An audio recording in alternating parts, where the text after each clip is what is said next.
Ooh, there we go. All right, good evening. I would like to call to order the King George County School Board Special Meeting Work Session. Please rise for the Pledge of Allegiance, followed by a moment of silence.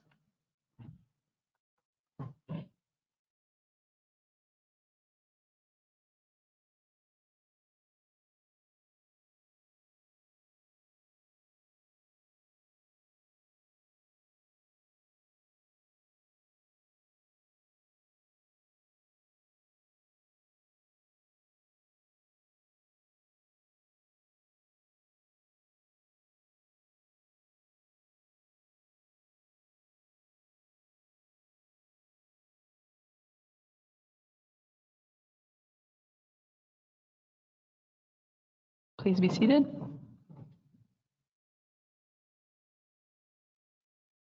right, at this time, we'll open the floor for public comment. I'll ask that you state your name, your relation to the school division, your voting district, and that you limit your comment to 3 minutes in order to afford everyone an opportunity to speak. Nicole McGlynn. Do we not have a podium? Oh. I switched it up on us.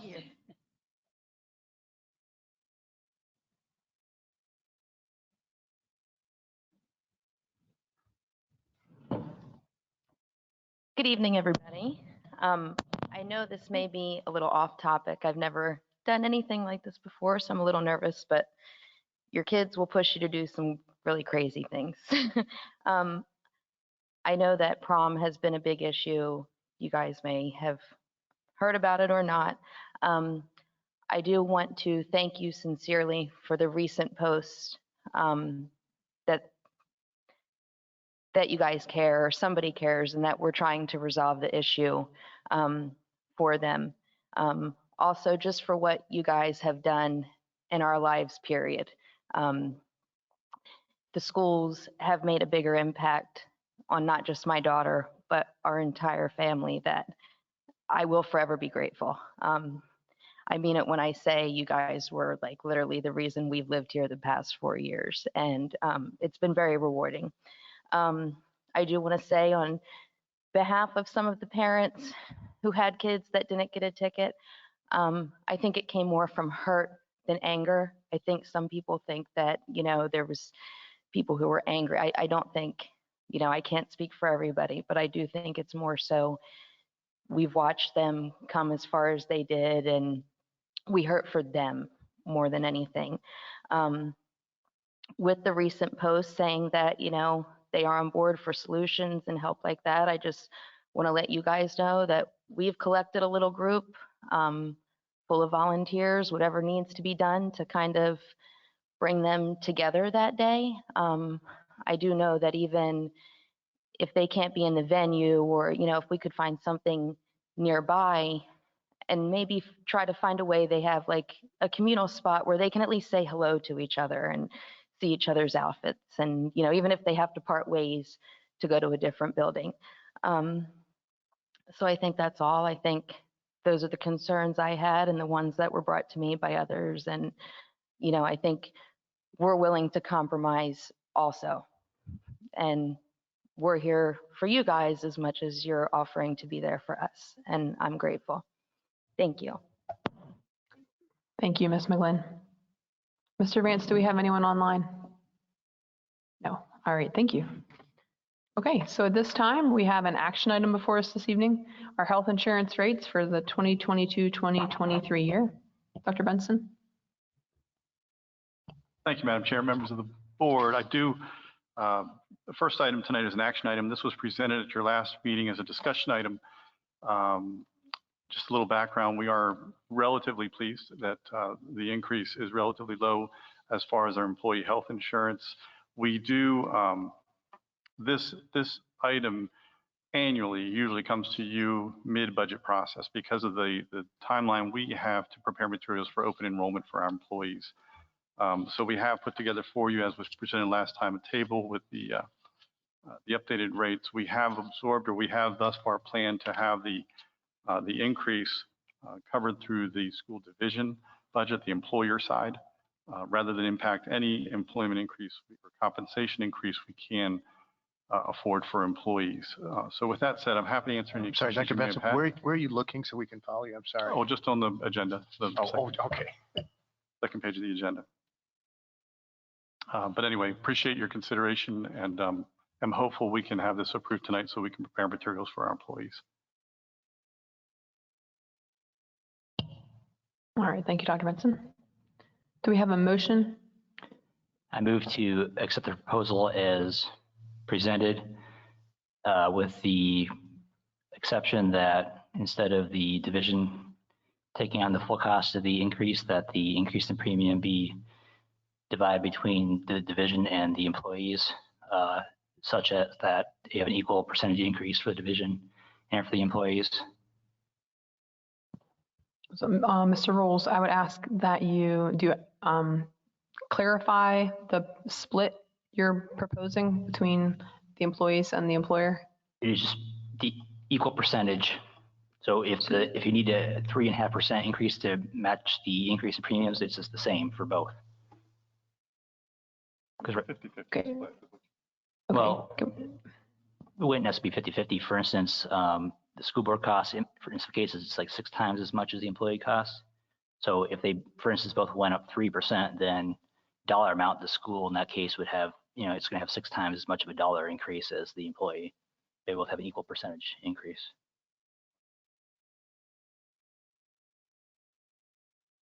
So as a percentage of on each side, is what you're saying? Right. So I think you see for the very first one on the line, you're showing a 3.54% increase. Hang on, let me, John, we're getting some feedback up here. I don't know if it's something we can help with the sound for Mr. Rolls. Thanks. Okay, so if there's let's say there's 3%, just for the sake of math, there's a 3% on the top line. And for the rest of you in the packet, I guess we're looking at plan the Advantage 250 with comprehensive dental, the employee only, just looking at that line. If that percent then is 3.54 increase, what you're saying is we would multiply the school board cost, the 597, by 3.54. Right. And we would multiply the employee by 3.54 to cover the total increase. Okay, so Mr. Rolls, can you restate your motion so that it is entirely clear for the record? Okay, but I'll just state the way it was. But I mean, I think that explanation helps. But it's my move to accept it as proposed, except that instead of the division covering How about amended? You move to approve the insurance as amended and then state your amendment. Well, I haven't amended it yet, but yeah, so the amended, right. So we have the plan here. So it's this plan, and I'm amend it such that the percent increase applies to both the school's portion and the employee's portion, instead of it being totally covered by the division in terms of the increase. Okay, do we have a second? I'll second that. All right, so Mr. Rolls, you've stated your case. Would you like to further the debate at this time? Yes. So a few thoughts here. And so first of all, I guess as we discussed in the discussion last meeting, not all the employees take advantage of the insurance. So this would be, it's about half is what we said before. So this would only benefit half of the employees. And we have a limited amount of money that we can offer for compensation. So I would prefer that we're making adjustments for the cost of living that apply to the entire staff and not have it additional part for just the folks who are getting the health insurance. Because the proposed cost of living adjustment right now is 5.9%. You see that the increase for healthcare here it's less than 4%. So the cost of living adjustment that we already plan on, if we pass that, will more than cover the increase in healthcare costs. And so to pay this as well as sort of paying the people the half that are doing healthcare through the school, getting paid twice for the healthcare increase. And so again, rather just make the increase across the board for everybody, and just share the increased cost here that is just happening because of inflation. Okay, thank you, Mr. Rolls. Dr. Cutright? I have a few questions, just so I understand this. So you are proposing that each, I guess, entity, the school system and the employee both pay 3.54%? Is that what you're proposing? I don't quite understand how this breaks down.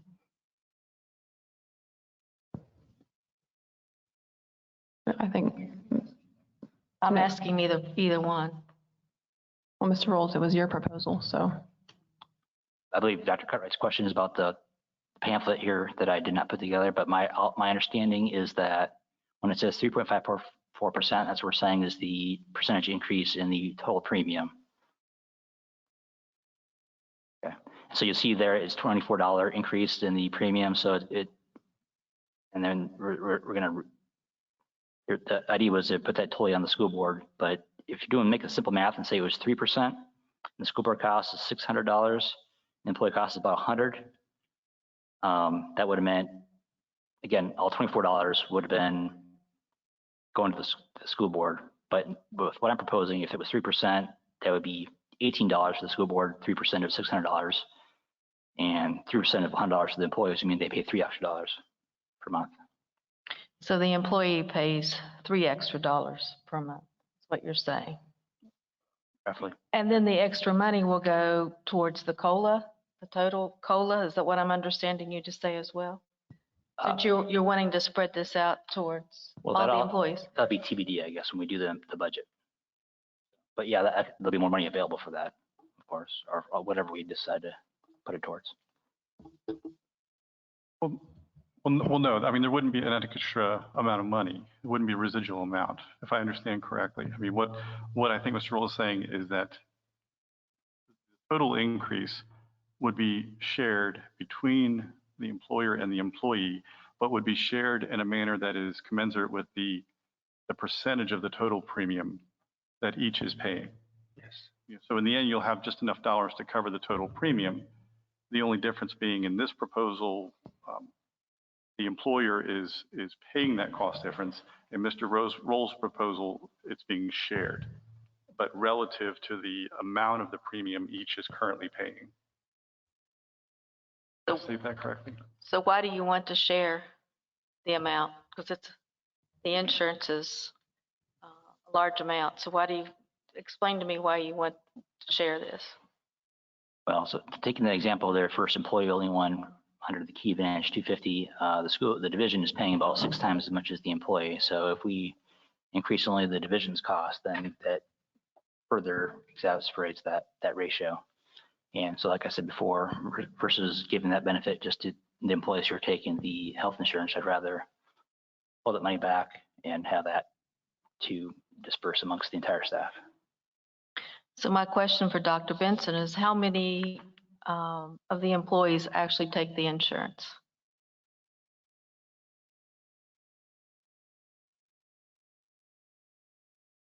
$600 something. 388 out of 702. That's 40%. Thank you. That conclude your comment, Dr. Cartwright? Thank you. Okay, Ms. Hawk? I'm trying to process any reason, any feasible reason. Oh, thank you, sir. I just couldn't see it. Am I on? Okay, thank you. Thank you. I'm trying to process any possible feasible reason for adding additional cost to our staff for them to work here. We have tried so hard to retain our staff, to recruit new staff. Why in the world would we want to increase the cost of the health care for themselves and their families?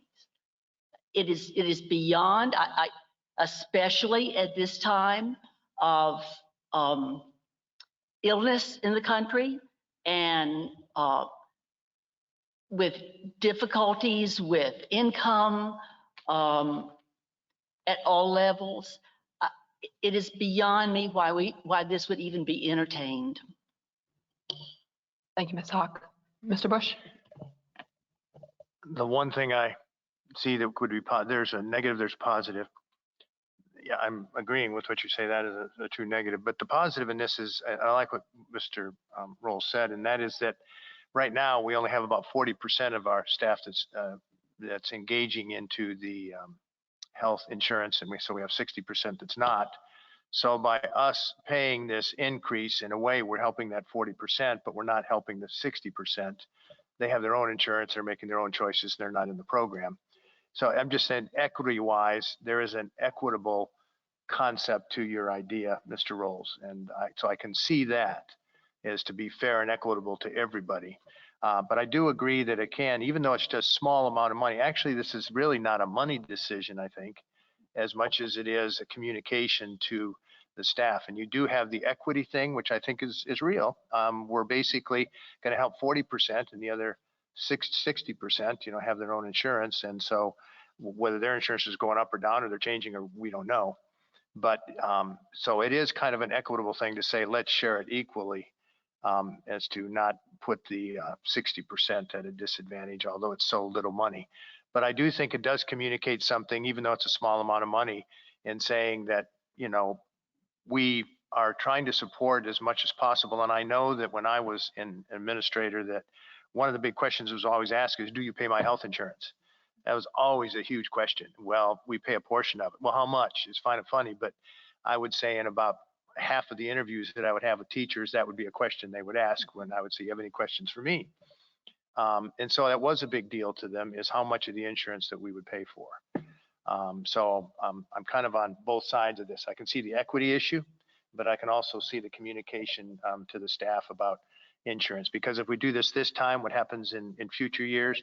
And I do, just a reminder, as I mentioned in the last meeting, Dr. Benson, is I would like to kind of relook at that on a pretty regular basis, insurance companies, and see what we can do with that. Thank you. Thank you, Mr. Bush. Dr. Benson, when do our employees enroll in their health insurance? I assume that's related to their contracts?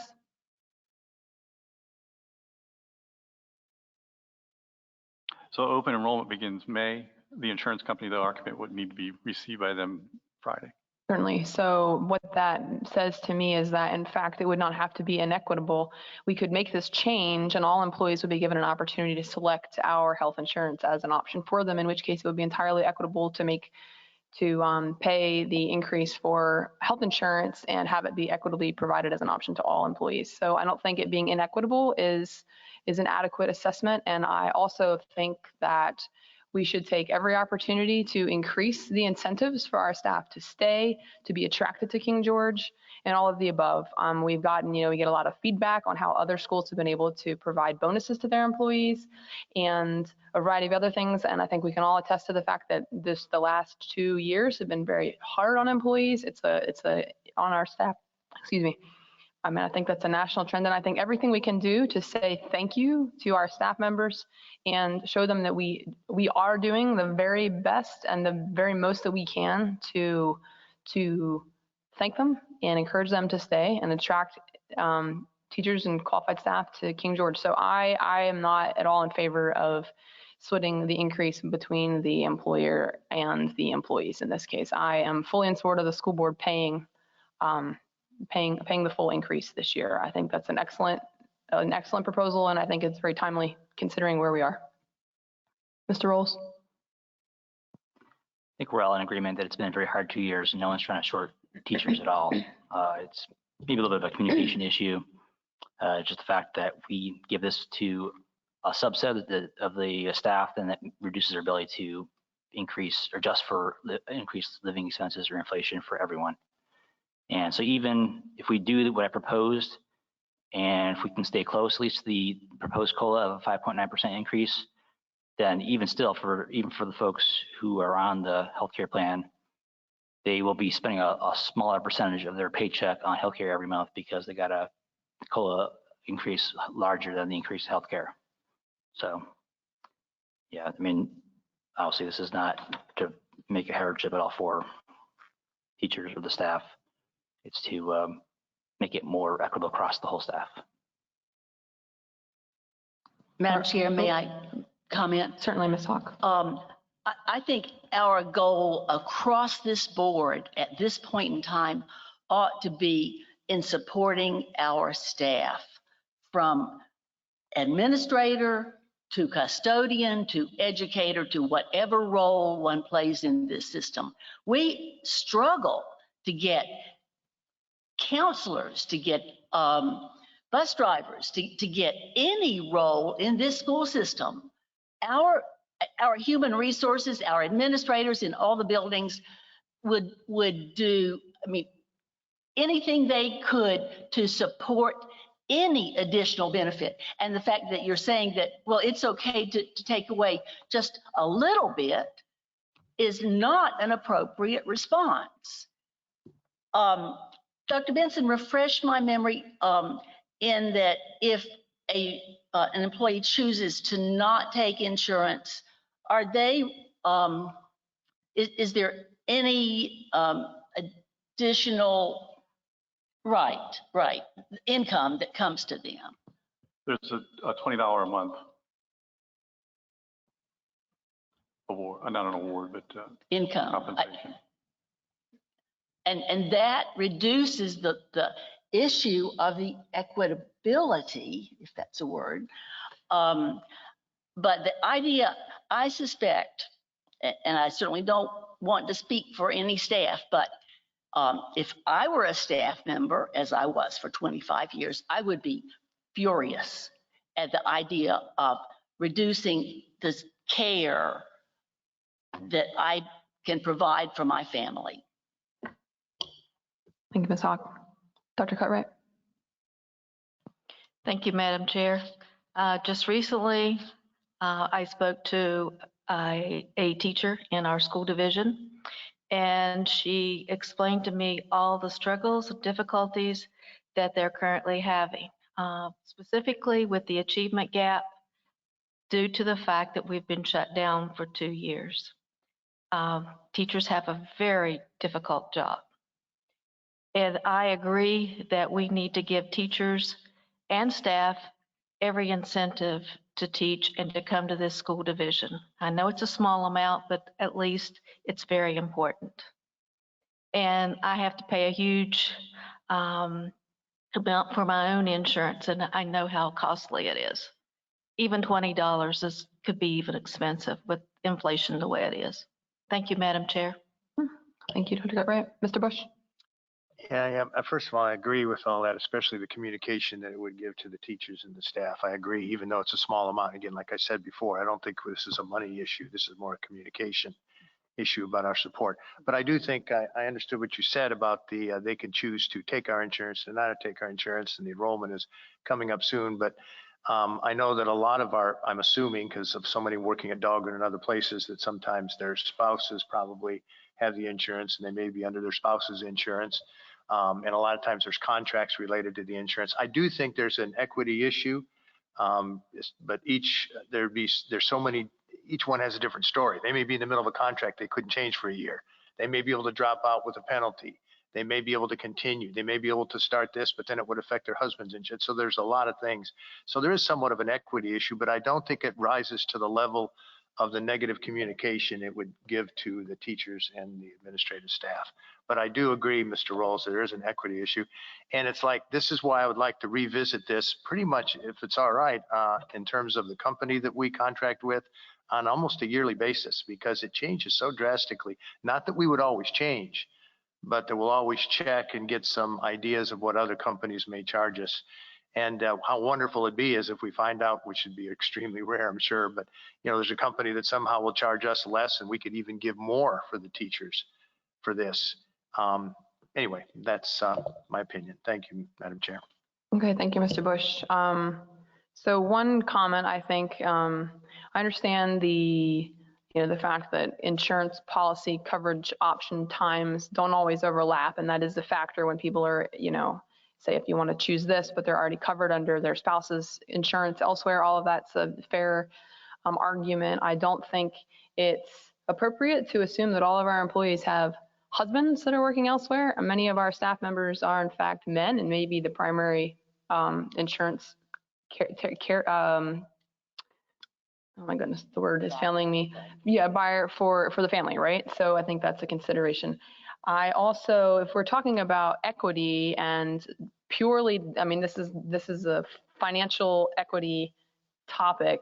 If you were to be entirely equitable about the insurance you're providing for some of your employees and others, you would pay your employees who don't enroll in your insurance $597.91 per month, whatever it is here, if they enrolled in the employee-only Key Advantage 250, right? So, I mean, that's no one is arguing that, right? Like, if we're going to be entirely equitable, you don't enroll in our insurance, we're going to give you the amount that we're going to pay for someone else's. So I don't really think that that's a terribly logical argument anyway.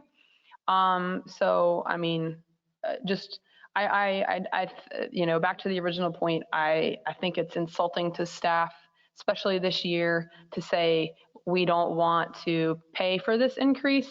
And I think the argument that employees that are enrolled in our insurance coverage would still get, most of their COLA, but not all of their COLA. I don't think that's a message we really want to send. So, all in favor of the motion on the table, say aye. Aye. All opposed, say nay. Nay. Nay. Nay, chair votes nay. Motion is rejected. Do we have a new motion?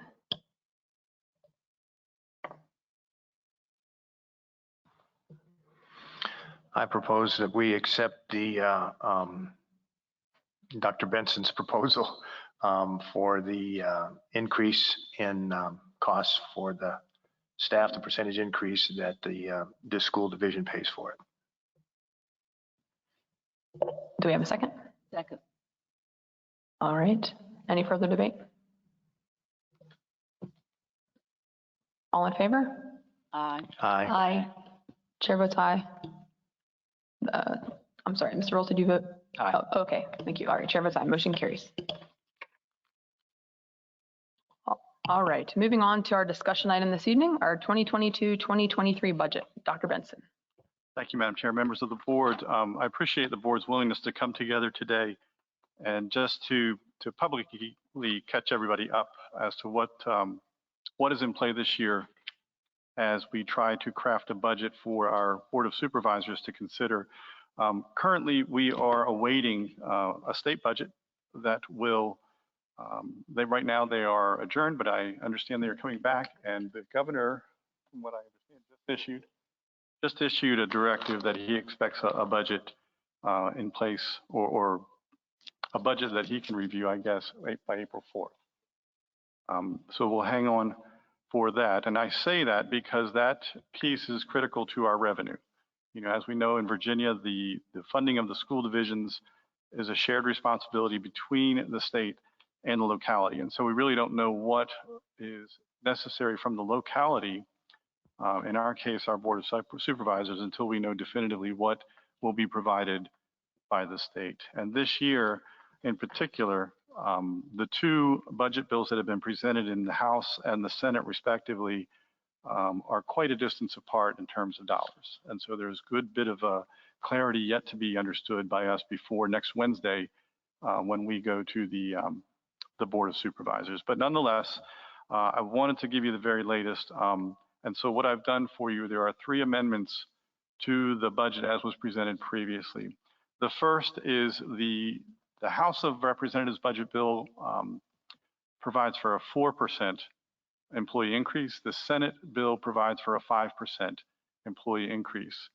So I have adjusted our budget to go with the Senate for now. We may need to revisit that after we meet the Board of Supervisors, but our budget now reflects a 5% increase, which includes a step for all employees. So that's the cost of that in terms of compensation and the adjustment made. The second adjustment is with regard to the greeters. The feedback I got from the board is that you wanted us to include those as positions. So they have been added as positions.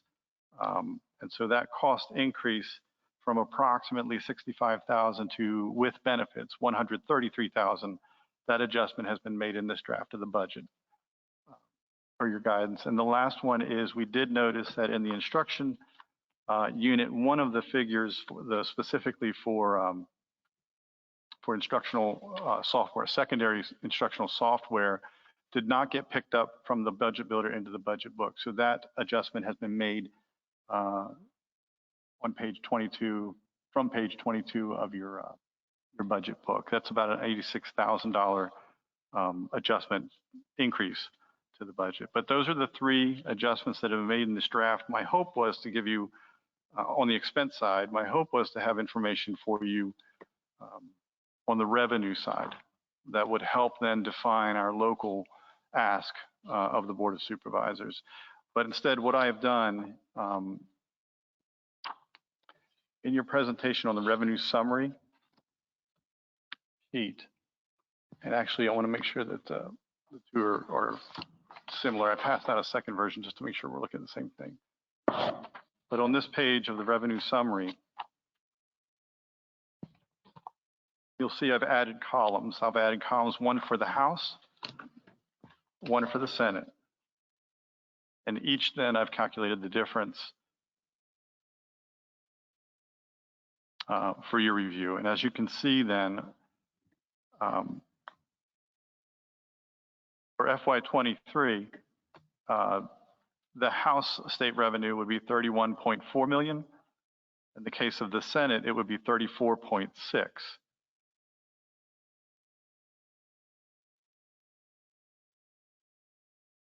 It's in both, really. But you could go right there, that sheet there. So you see, that's what I was talking about, where they are, in our case here in King George, they are, 3.1 million apart in terms of local revenue, potential local revenue. Now, my anticipation is they will compromise, certainly, and come somewhere in the middle. A big piece of the Senate difference is a new proposal by the Senate called school construction funding. And it is actually a line item for revenue for each school division. That's a proposal both in concept and in dollars on the Senate side. That same proposal does not exist on the House side, however. There is a competing proposal on their side that there be a pot of money set aside for all school divisions to access through reimbursement. And so I don't know where philosophically that will fall in their compromise and their work. If it did fall the way of the Senate, where there was actually those, in our case, I think it was 2.4 million, if that were advanced to us in the form of annual revenue, I'm a little wary of that, and that I don't know how long that revenue would continue to be provided, number one. And then secondly, we would want to make sure we'd have the flexibility to use it for existing debt service. For example, for our middle school, certainly I think it would, everything I've read, it would qualify. The middle school cost, the debt service on that, we could use this to offset that cost. This would require communication with the county. And then presumably then the funding that would have been used for that debt service cost, local funding, could be then perhaps folded into the school division budget. But of course, that would be at the discretion of our Board of Supervisors. And again, I would issue a warning if that were the path we were to go, that funding is not necessarily baked in, so to speak. That is a proposal for this next biennium, but it's not necessarily guaranteed for moving down the road. And so we could potentially build a bit of a cliff there if we were to utilize that funding in the manner that I described. So I know that's a lot. I know that's a good bit of framing of what could be. I think we just have to wait and see what will be. But in the meantime, of course, we'll meet with the Board of Supervisors, and I'll have to frame it in the very same way I have tonight, that there are a couple possible scenarios. We have to wait until the state budget comes out to see how then the local ask might change depending on that final state budget. So in a nutshell, that's a summary of kind of the key changes made between last draft and this draft. We really are to the point where, as a school board, you would need to consider this. We would need to approve something Monday. If you had feedback for this, I'm happy to take that. Otherwise, we could approve this Monday as a school board, take this to the Board of Supervisors, knowing that we're going to need to come back and adjust anyway. I think every year I've been here, we've had to adjust just from the supervisors alone. I think we would be parlaying state budget changes with local feedback we get from the Board of Supervisors to ultimately come to a final draft that you all could consider. I'm happy to take any feedback you might have in the immediate future between now and Monday. Yes. Go ahead. A couple of questions. One is, since a lot of this is up in the air and we're not going to know for sure until the 4th of April when the governor makes a decision, and then also this discrepancy between the House and the Senate. So what we're going to present, assuming we approve this on Monday, what we're going to present on Wednesday to the Board of Supervisors is, like you said, it's like, well, it'll probably change and have to go back to them again.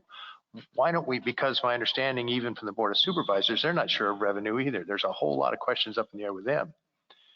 So I guess I'm looking at, okay, we have some concerns and there's a lot we don't know yet. We'll know more in like 2 weeks.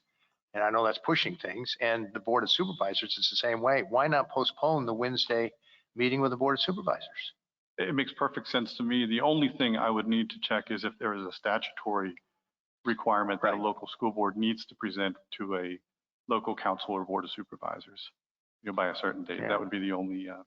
Because all I see is Wednesday is a whole lot of questions, and they're going to also say, well, I'm sorry, we really can't even say anything either because we don't know. I understand. I spoke with one of them today, and there's just, this whole revenue thing. They're not sure. Huge questions. I'm just thinking, I don't know how valuable the meeting will truly be for either side. So if there is no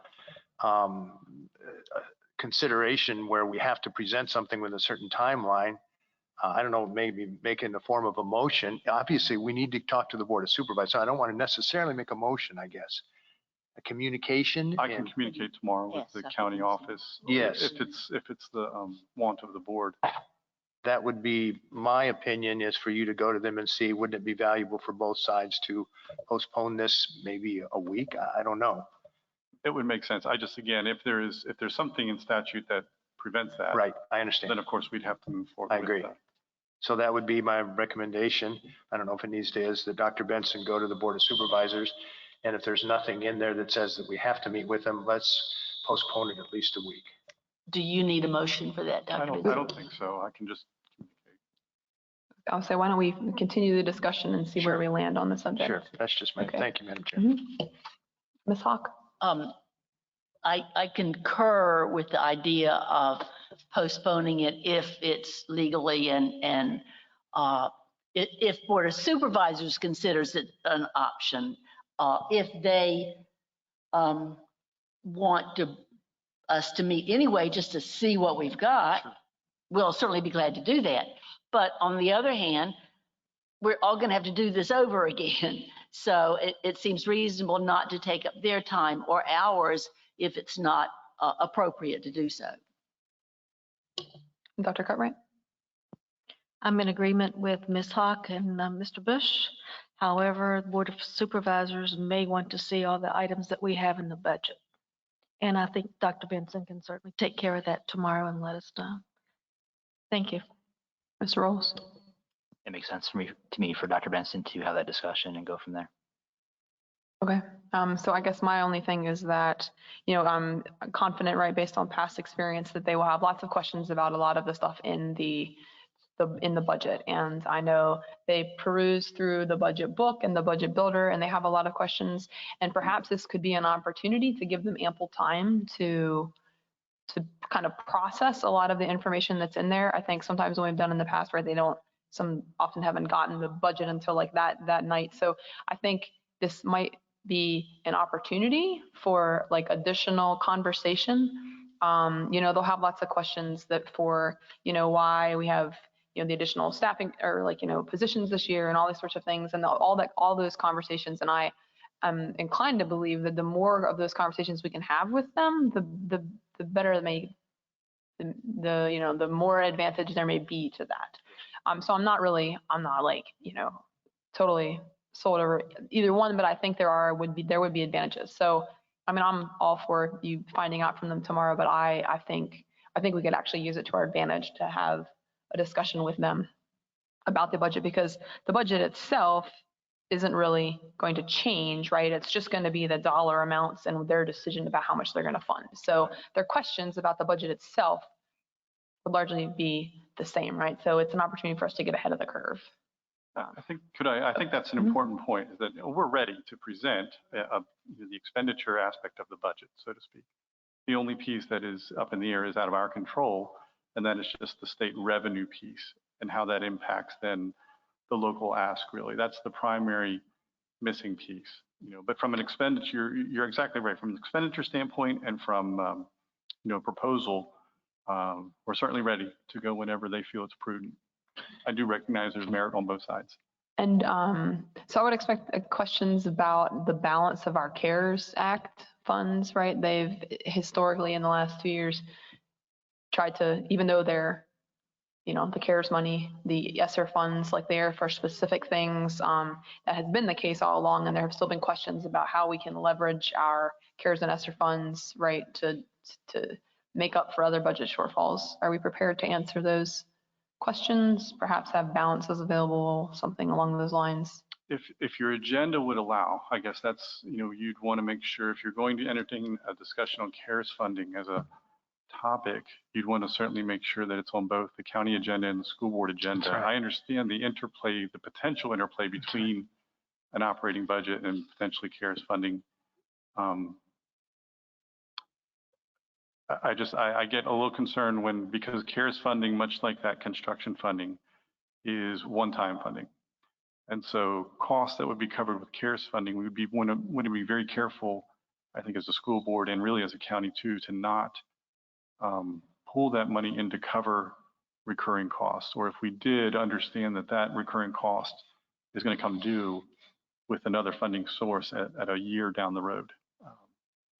So I don't know. I say all that because there's some things going in my mind where I don't know if I agree that, if there are questions, we'll certainly answer them as best we can. From a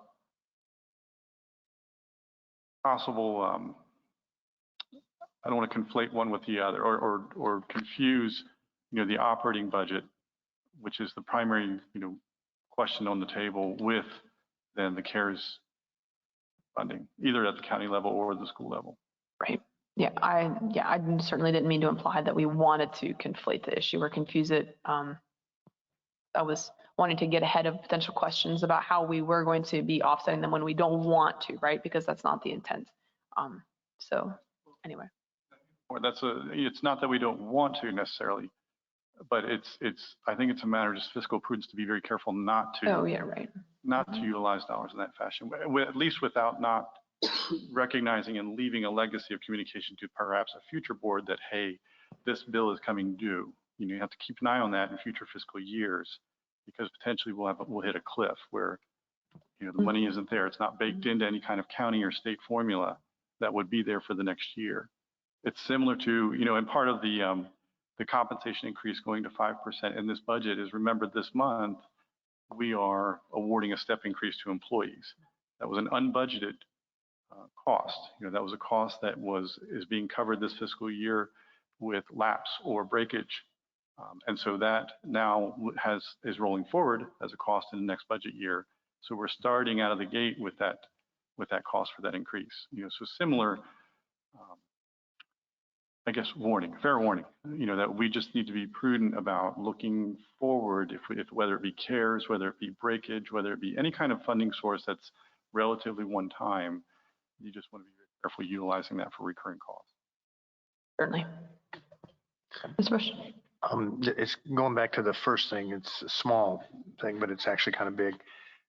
I guess in going through budgets before with boards and so on, I found it extremely advantageous to meet as individuals as we can, like with the board of supervisors or whatever, just to have these conversations. And it's kind of like, then at least we have an idea when we go to the board of supervisors, the kinds of questions they're going to ask when you meet as individuals. And I think I mentioned before, I've already met with a couple of them, and it does allow more time, if we did postpone it for a week, to have some of those conversations, because their big concern when I was speaking, one of them was that they didn't even know a whole lot of things. So it's hard for them to say, well, I hear what, because you kind of listen with the ears.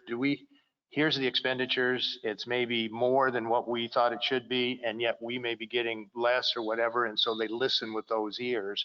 When if some of those questions are answered by postponing a week, we'll have a different way of them listening. And it also would allow us to be able to maybe meet with individuals that may have questions. And then therefore, when we come together as two boards, it's like, first of all, there's more of a friendliness about it. But secondly, a lot of the issues that Dr. Benson will be presenting, they will have already heard an individual case from even one of us. Anyway, So it's another reason for the possibility of postponing a week. But I understand we'll go with, especially if there's already a statute or something that says we have to meet at that certain time. But I just wanted to mention that individual communication is very valuable in preparation for something as big as this. Thank you. Any further discussion? Ms. Rolls? I'm unclear about whether are we going to still go in further detail, or are we just talking high level right now, or? Anything, we're talking about the budget, so if you have Anything budget questions right or now? Okay. comments, All right, this is the so- time. I was going to ask about whether the board of supervisors has gotten this yet, but of course, this budget, everything we're looking at right now is publicly available. Have you got an indication that have any of them approached you yet to ask about anything, or basically waiting for the meeting? Has any member of the Board of Supervisors approached me? Right. No, the only thing I received was through Mr. Bush. He forwarded some questions that I guess he had fielded, or a conversation that he had had. I do have a question about CTE, and if you're planning on covering this in the future, just let me know. But I do see one of the positions we want to hire is Cte Coordinator. So, and working on CTE is very important to me. But I'm wondering, big picture, so if you're trying to improve CTE, is that the top priority you would have as far as where to spend money is a Cte Coordinator? Yes, and I think I speak on behalf of the Technology Advisory Committee years past, specifically just prior to the pandemic.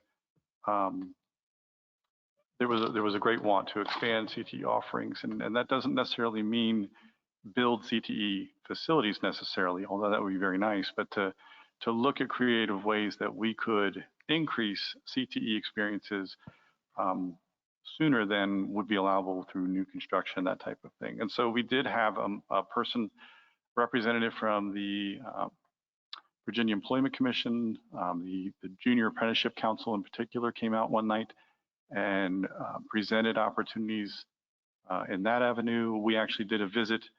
When I say we, myself, a former board member, and I believe Ms. Hill at the time, went to Louisa County at their invite, and we got to see how they had structured their CTE program, which continues to be touted as kind of one of the best practices.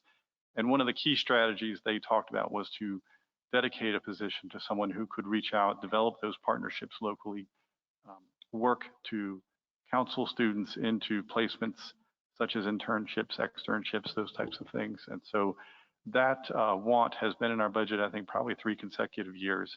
We've not yet been able to fund it, given the austere nature of our budgets the last couple of years. But answer your question is yes, we think that's a critical piece to expanding our CTE offerings for students. That's all I have right now. Madam Chair, I agree with Mr. Rolls with the CTE coordination as far as having employability for our students. And so they have occupations, and not only that, it improves our economy in King George County. I'd like to add that all of these needed positions are very important. King George High School has 4 teachers on that list: social studies, English, art, physical education, and it's my understanding that these positions are really needed in order to assist the class size, and so that teachers also get planning periods. Reading teachers, there's 3. Reading is so important, especially in the early elementary grades, especially with some of the feedback that I've gotten from teachers, because students really have this achievement gap. So these reading teachers are very well needed. We can also go down the list, the autism teacher. I don't know how many students that have the handicapping position of autism, but we need to have special education teachers so that we can meet our federal guidelines. Very important to meet the federal and state guidelines. I've had a conversation with Dr. Bush as well. Along with that, diagnostician, someone that does the testing in the school system for students with special needs. Paraprofessionals, those are listed. A lead speech pathologist, of course. Lead ITL and ESOL. And of course, we have drivers, dispatchers, contract extension, a mechanic, all important for our bus transportation as well. I think these needed positions are absolutely a necessity. Thank you, Madam Chair. All right, thank you, Dr. Cartwright. Ms. Hawk? I agree, Dr. Cutright, that, being a small county, our staff works so hard at filling multiple hats. In any division, you have people who will say, well, I'll help with that, or I'll help with this. But in a small county, you have people who are really taking on the role of multiple activities in the school system. For example, the Cte Coordinator. It's been, I lost track of how many superintendents I've been through. That says more about my age than the superintendents. But in every single scenario with the superintendent and the board, there has always been the discussion from the community about the need for more vocational education, which we now address as career technical education. And our county has grown it remarkably. People don't realize how many certificates are given at graduation. I know Dr. Boyd is very proud of the number of his graduates, plus the number of his graduates with those certifications. But we have so much further to go. Mr. Rolls and Dr. Cutright and Mr. Bush, I think we all know that it's not necessarily our folks with a BA in history, which I love, but it's not necessarily those folks that are going to plan the world for us and keep it running, and plan for the jobs that we don't even know exist right now. So, and that would be the role of the Cte Coordinator, is to be in the mix of planning for the jobs that are available now. I mean, we know the jobs that the base needs, that the companies, that the factories need, but a coordinator looks forward. What is that industry going to need in 10 years?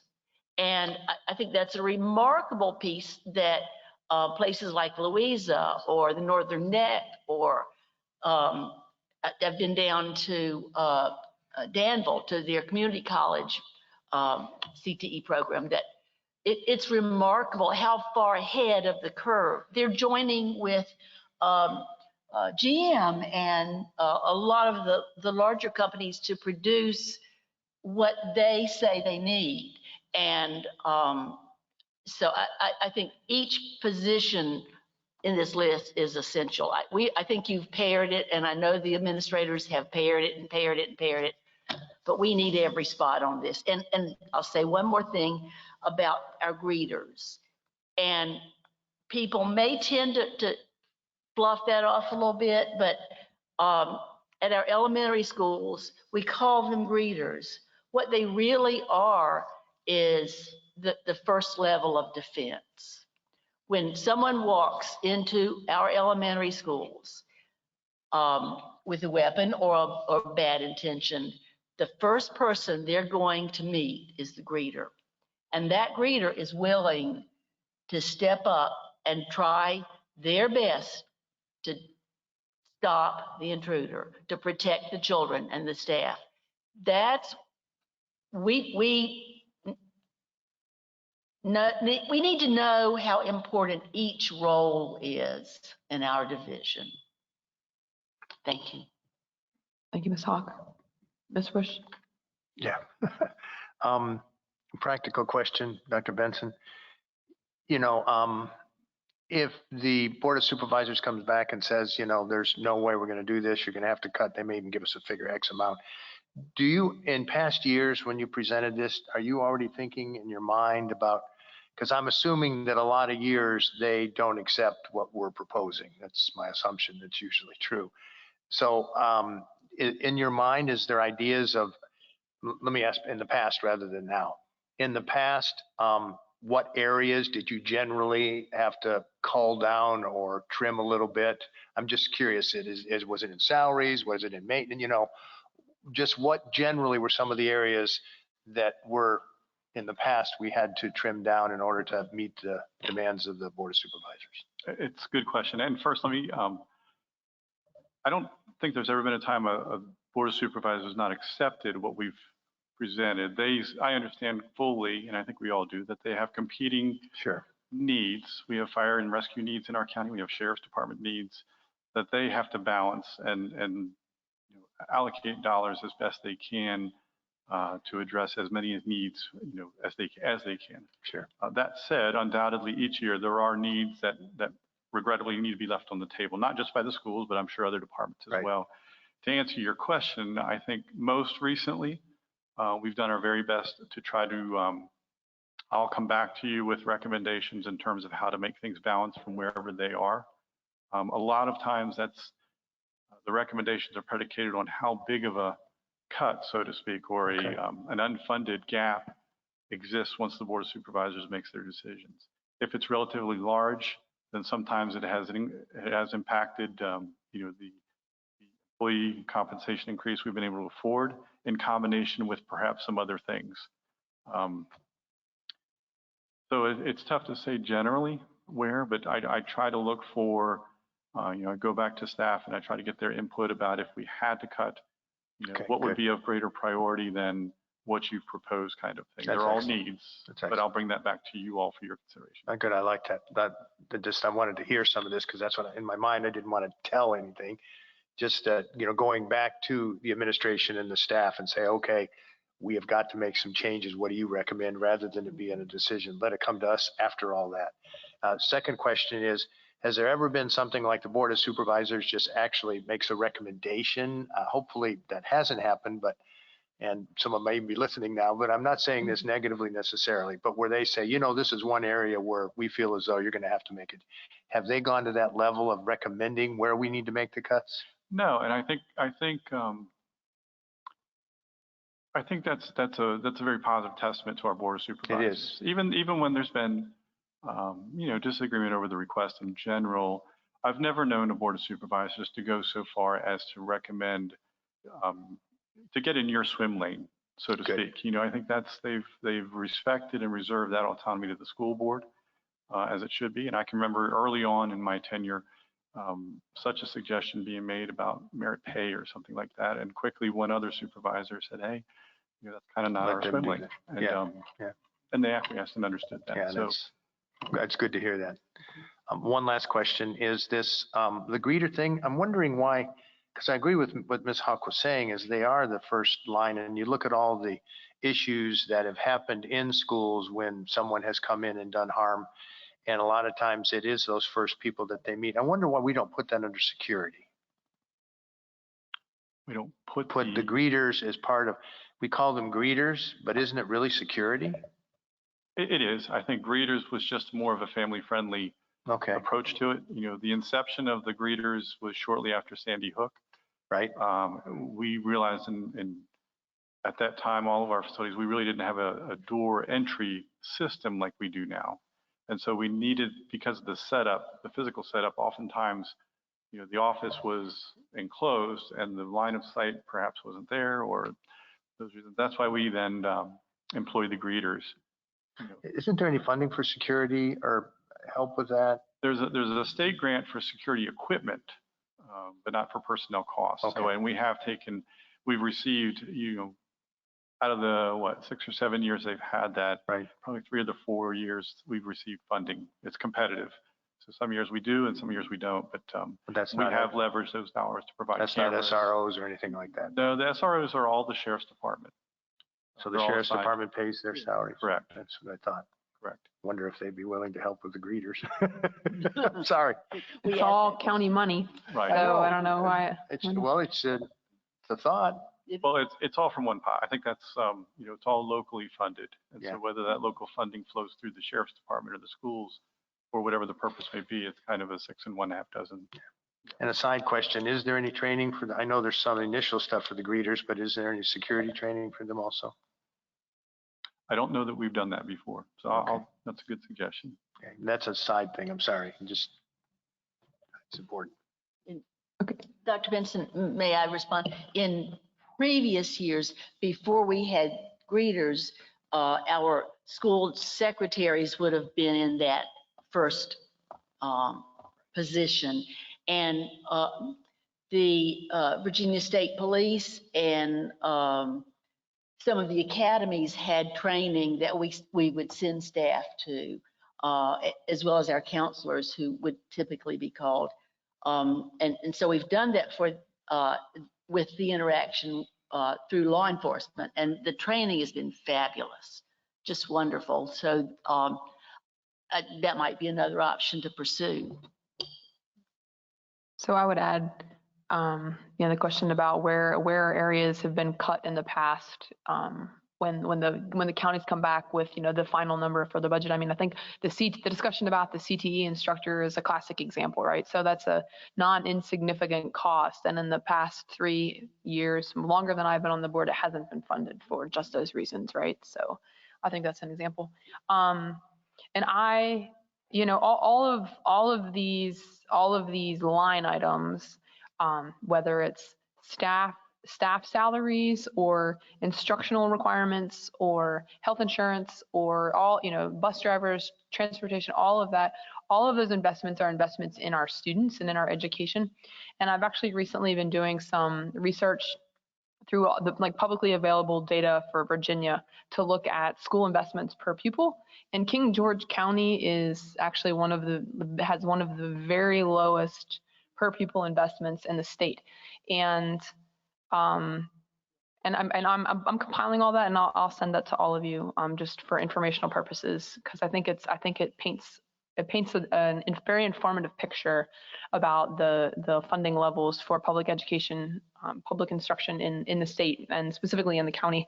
And so all of the investments is, that's what they are. They're investments in our students. They're providing a job for someone, but they're also investing in the quality of our education in King George schools. So I'm fully in support of all of our positions and all of our asks, because that's what we need. And frankly, I think we need more, but we always don't get quite as much as we ask for the first time, which is understandable. So I don't even mean that from a county standpoint, just in general. Like we always need more, right? With more, you can always do better. So anyway, all of that to say that I'm in full support of all of the budget that is presented to us. So further discussion? One more thing. Mm-hmm. So Dr. Benson, I do see the salary we have here for the Cte Coordinator, and it looks online with the principal. And so how set in stone is that? I mean, is it not kind of depend somewhat on the qualifications of whoever you find, what it might be, or that's the salary? Yes, no, that's an estimated salary in there, depending on who we would find. So usually we go to like step 5, because typically a position like that, there'd be a person who has some type of public school experience coming into that position. So that figure is an estimate that we use for budgeting purposes. But you're correct, there's a scale that would be associated with the position, and whoever the candidate would be that would receive the position would be placed on that scale and compensated accordingly. But so this value is cost plus benefits, right? It is. It includes benefits. It's not just pure salary. That's total cost, including fringe.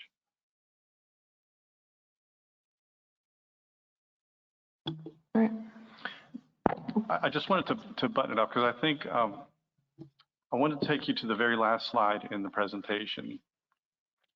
I don't know, John, if you can display that, but it's 14 in that presentation you've got there. And what I've tried to frame for you here at the bottom is I've added the House and the Senate so that you could see for FY23, this for the budget we're deliberating over. In the parentheses, I put the percentage of our Fund 250, our operating budget, that each of those budget bills would cover for King George.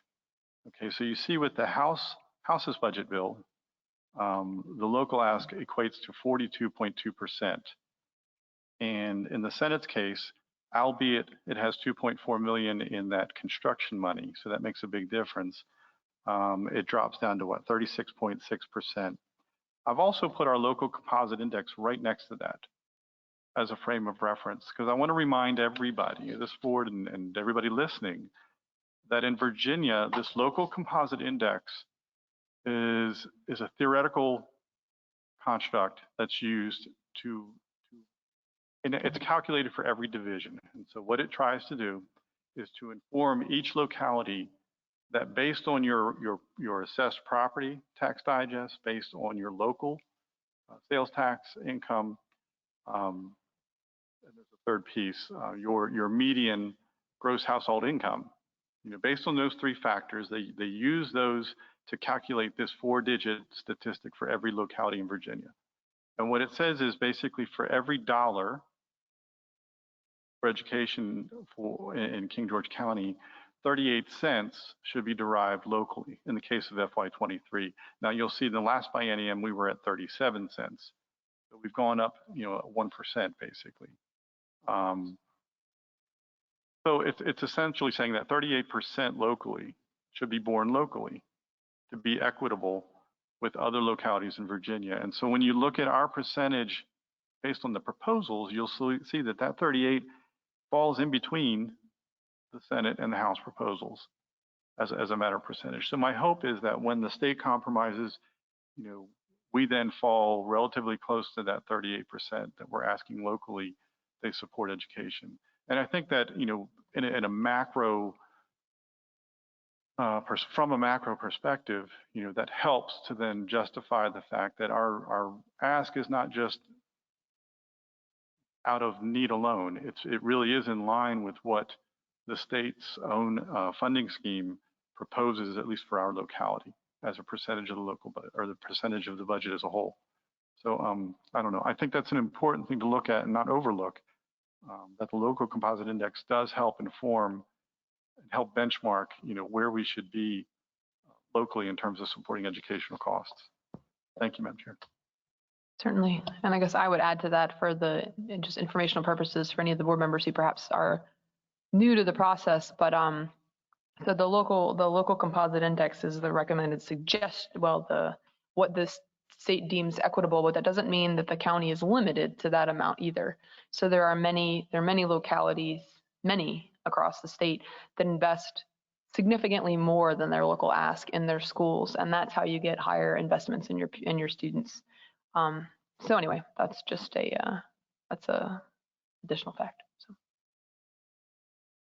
any further discussion?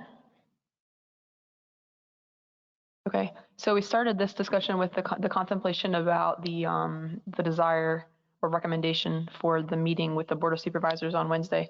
Do we still want Dr. Benson to ask if it's appropriate, or do we want to continue forth and use it as an opportunity to, continue engaging the Board of Supervisors in? I'd still like them to ask. Okay. I mean, of course, they have access to this whole briefing, so they can get a pretty good read ahead as it is. So Okay. if they want us to meet, then. Okay, Dr. Cartwright, you want Dr. Benson to ask or leave it as is? It might be a great opportunity to present the budget to the Board of Supervisors next Wednesday. So up to Dr. Benson as to what he decides to do with that. Thank you. Okay, Ms. Hawk? Yes, I after hearing some pros and cons, and I certainly agree with Mr. Bush that the more information we can share, either individually or as a group, and frankly, usually as a group, we have some sidebar conversations between the two boards that really do clarify things sometimes. So I'm certainly in favor of going ahead with it if that's the pleasure of the board. Mr. Bush? I think a big part of this would be the Board of Supervisors, if they might be thinking the same thing, maybe not, and so I guess I would like you to inquire, and if they're thinking the same thing, say, oh, thank you, yes, we'd like to wait another week too, then I think we should comply with that. So I guess I would still like to see you have a discussion or a question. What do you think? Because they have questions about revenue, we have questions about the Senate and the House and so on. So, and then also opportunity to still be meeting with individuals. So I would say the big piece would be, what do they think? And if they seem to be leaning towards postponing it for a week or so, I think that would be a great idea, if it's legal. Okay, so my I guess stance is that I think it's a good idea to ask, but I would like for Dr. Benson to ask, say like we are still on, instead of saying hey, like giving them an out, like we don't really want to meet. Do you still want to meet? Instead of saying like we're scheduled and we're prepared to come have a joint meeting to discuss the budget with you. If understanding there are unknowns and uncertainties, but all given that, are you still in favor of having a meeting? Is that fair? Okay.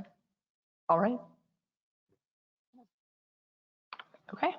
Well, then without further ado, do we have a motion to go into closed session?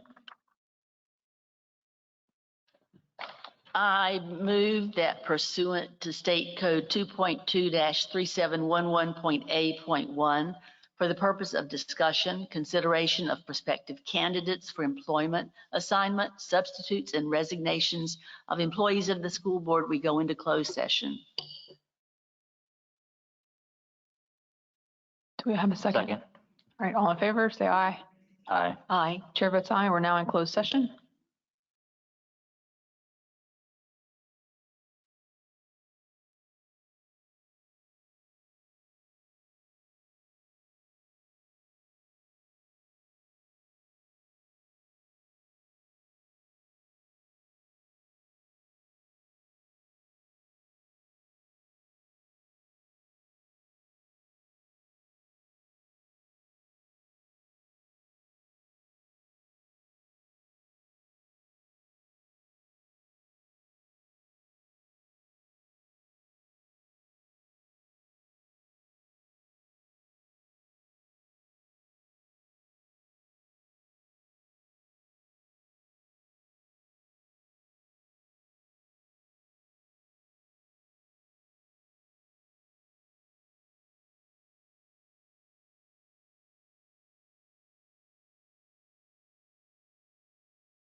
All right, do we have a motion to return to open session?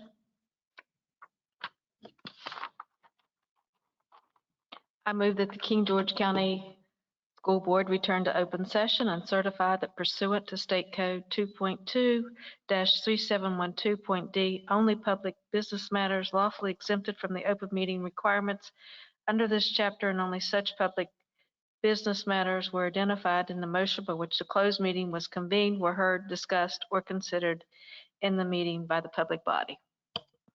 Second, Do you certify, Mr. Rolls? certify. Certify. Certify. Certify. I certify as well. Do we have, all in favor? Aye. Aye. Chair votes aye. We now return to open session. Do we have an action to approve personnel as amended?